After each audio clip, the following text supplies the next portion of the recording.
In the faction warfare system, the fastest way to earn faction points and faction standing, while also unlocking reward chests in the faction campaign, is to help your city capture and defend outposts. Most of the regions in the Royal Continent have at least one faction outpost. On the world map, you can easily see how many outposts there are in any given region. These outposts are fortifications protected by 7 faction guards and a boss. Players who are not flagged for a faction can approach an outpost unhindered. But if someone who is flagged for an opposing faction gets close, the guards will attack the player to defend the outpost. So, to capture an enemy faction's outpost, take a group of players flagged for your own faction and kill all the guards and defeat the boss. Then, stand in the circle in the middle of the outpost until the ring around the circle fills with the fire of your faction's color. Simple, right? But not just any outpost can be captured, and members of opposing factions can see on the world map and the region map when any outpost is under attack. They might have something to say about you trying to take their outposts. In order to capture an outpost, your faction must control at least one adjacent region. For example, if Bridgewatch controls Redstone Plain and Martlock does not control any adjacent regions, then players from Martlock could attack and kill the guards and bosses at the outposts in Redstone Plain, but they would not be able to capture the outposts because their faction does not control adjacent regions. You cannot capture an outpost that is behind the enemy's front line. Regions that are behind the front lines are called backline regions. When you view the world map with the faction warfare filter, these regions are marked with the sword and crossbar icon to show that they cannot currently be captured by any faction.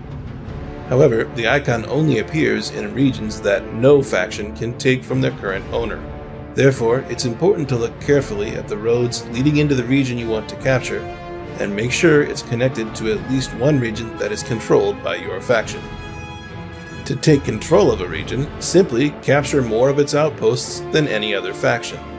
Once your faction controls the majority of outposts, the region capture process can take some time.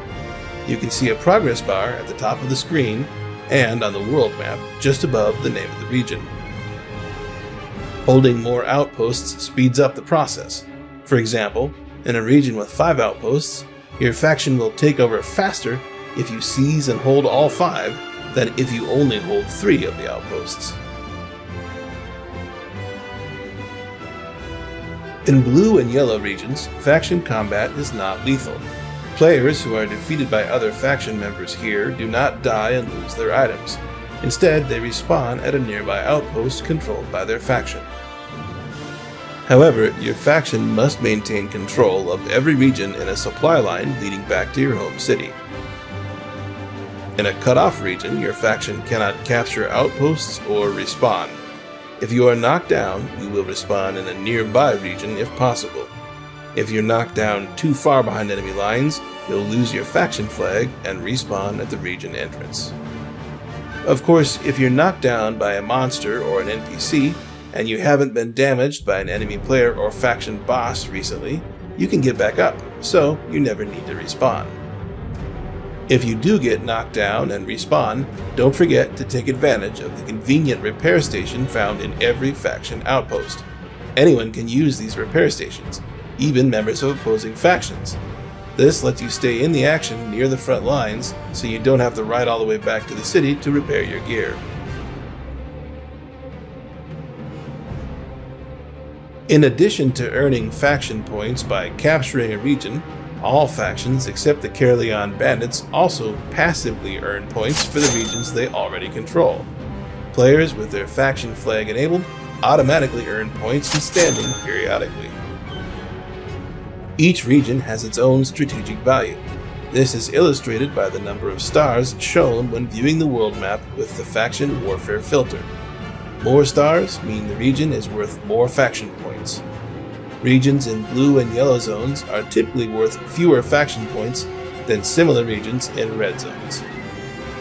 When a region is captured by an enemy faction, the current value of the region is credited to the faction that captured it, and the value resets and begins to regenerate.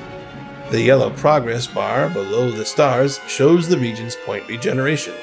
Each time the yellow progress bar fills completely, another star is added to the region value, up to the maximum value for that region. Therefore, regions that have not been captured recently are worth more points, both to the faction that captures them and to the faction that controls them. From time to time, the Bandit Assault event occurs. When this happens, the Caerleon bandits automatically seize control of all red regions. If your faction wants to control these regions, they'll have to take them back. The event lasts for 1 hour, and at the end of the event, large point bonuses are paid to everyone who participated based on how many regions they were able to conquer, as well as how well they performed overall. Check out these other videos for more information about the faction warfare system.